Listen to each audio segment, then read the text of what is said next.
좋은 아침입니다. 고넬료 가정에서 일어난 일을 통해서 이방인 가운데 성령의 역사가 시작되었다고 하면 이제 본격적인 이방인 사역이 안디옥 교회를 통해서 시작되어지는데요. 이제 이 부분을 오늘부터 묵상하도록 하겠습니다. 11장 19절에서 24절입니다. 사도행전 11장 19절.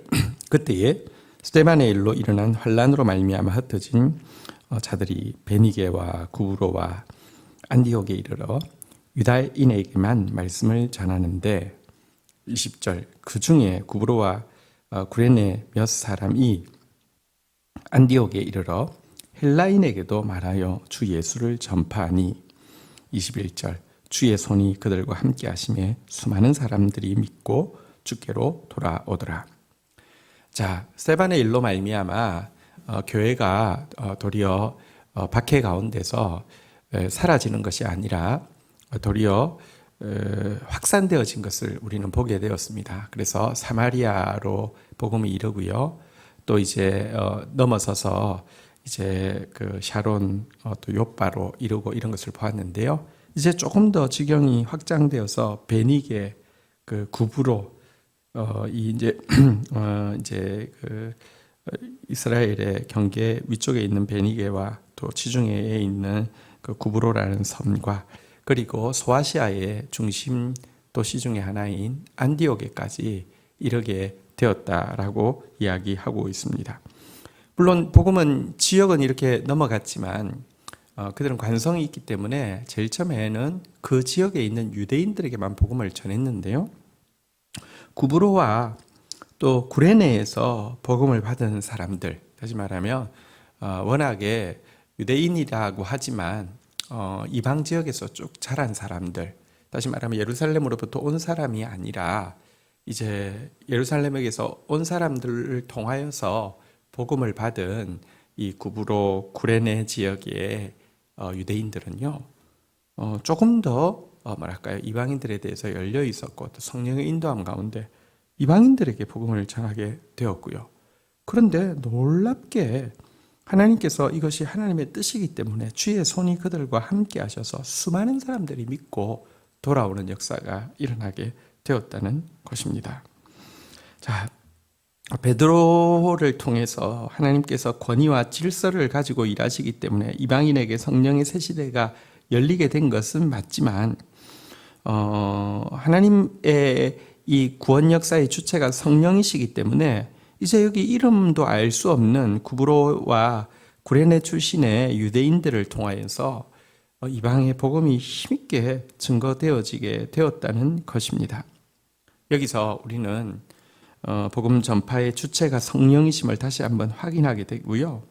이 선교라는 것은 인간의 기획과 인간의 열정에 의해서 어떤 인간 지도자의 주도에 의해서 이루어지는 일이 아니라 처음부터 하나님의 계획 가운데서 있고 결국은 하나님의 뜻대로 완성될 수밖에 없는 하나님의 그림임을 다시 한번 확인을 하게 됩니다.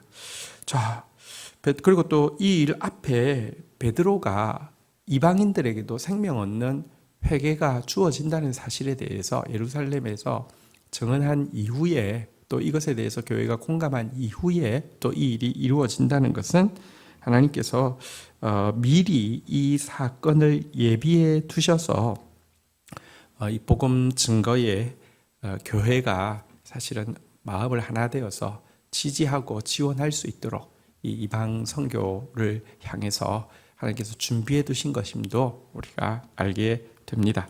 자, 이렇게 되자 어떻게 예루살렘 교회는 반응하고 있습니까? 22절 예루살렘 교회가 이 사람들의 소문을 듣고 바나바를 안디옥까지 보내니 23절 그가 이르러 하나님의 은혜를 보고 기뻐하여 모든 사람들에게 굳건한 마음으로 주와 함께 머물러 있으라 권하니.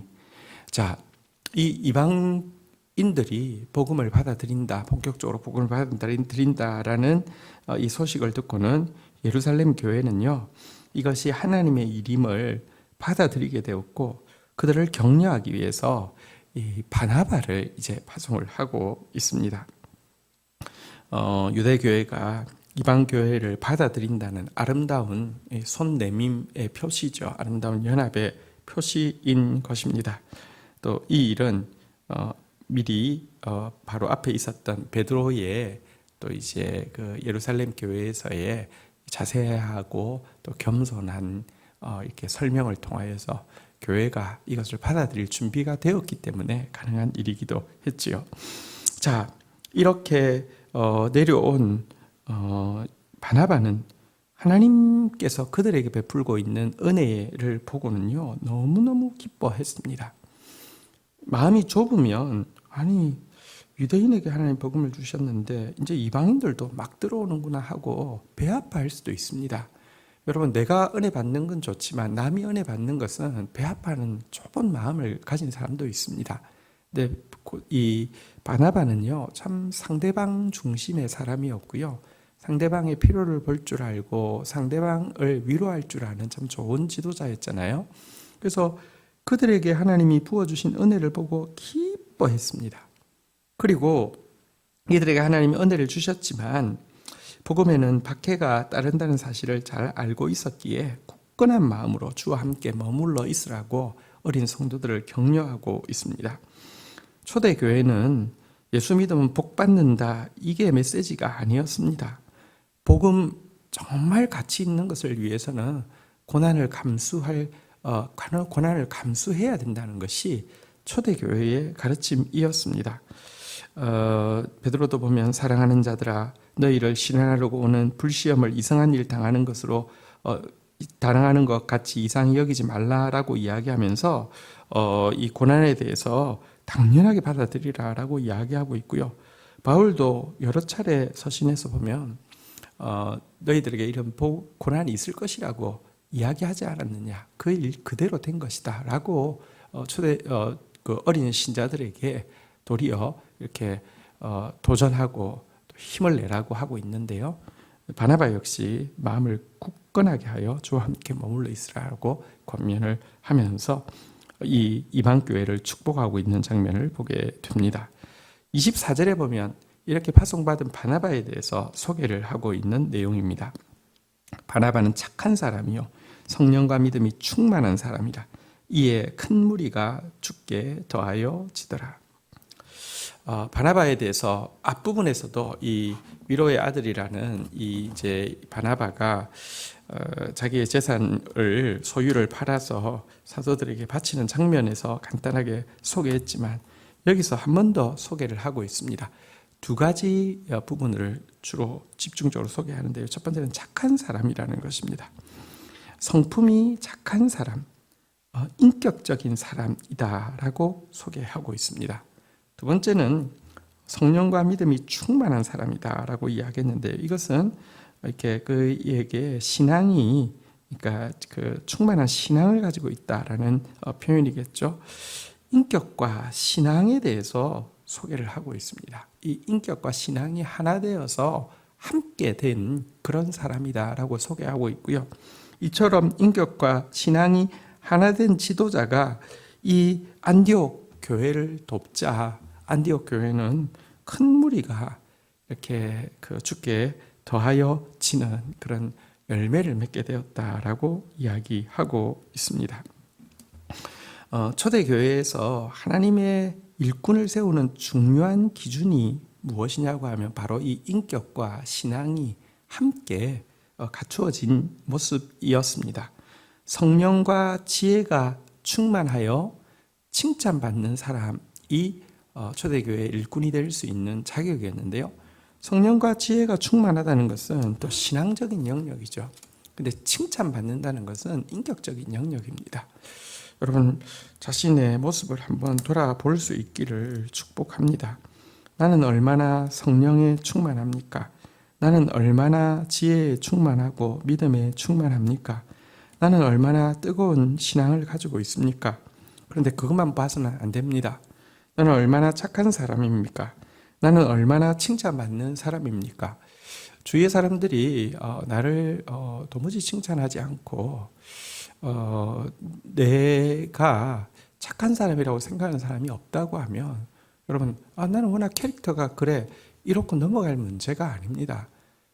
여러분 우리가 워낙 창조받은 캐릭터는 하나님의 형상을 따라 만들었기 때문에 꽃이 각각 다르지만 전부 아름다운 것처럼 우리 각각 캐릭터가 다를 수 있지만 전부 하나님 닮은 착함과 그래서 칭찬받는 모습이 있어야만 합니다.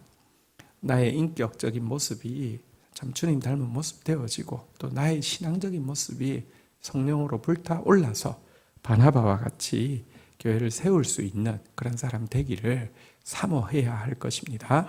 주신 말씀 붙잡고 제가 기도하며 나가도록 하겠습니다. 하나님 감사합니다. 스데반의 일로 말미암아 확산되어진 복음이 이제 지역뿐 아니라 인종을 초월하여서 이방인에게까지 들어감을 보게 됩니다. 선교는 인간의 기획과 열정이 아니라 하나님의 그림 가운데서 진행되어지고 있고 결국은 땅끝까지 이를 수밖에 없는 완성되어질 수밖에 없는 하나님의 일임을 고백하게 됩니다. 주님, 저희들이 그 하나님의 일에 수종들며 이방을 향한 끝없는 관심과 중보를 놓지 않도록 도와주시옵소서. 하나님 또 하나님의 예정 가운데서 베드로가 질서와 권위로 이방인들에게 성령의 새 시대를 열게 하시고 예루살렘 교회를 이해시키고 또 겸손히 그들이 하나님 앞에 설 수 있도록 돕고 나서 이와 같은 일들이 이루어짐으로 말미암아 유대교회와 이방교회가 서로 손을 잡고 격려하는 아름다운 모습도 보게 됩니다. 주님, 모든 것에 앞서서 주께서 행하시고 계심을 오늘도 신뢰하며 주님을 찬양합니다. 이 일에 수종든 바나바가 참으로 인격적이고 참으로 믿음 가진 사람이었음을 고백하게 됩니다. 저희들을 도와주셔서 착한 사람, 칭찬받는 사람 되게 하시고 성령과 지혜와 믿음이 충만한 사람 되어지게 하여 주셔서 하나님의 일에 디딤돌이 되어질 수 있도록 축사하여 주옵소서. 예수 그리스도의 이름으로 기도 올립니다. 아멘.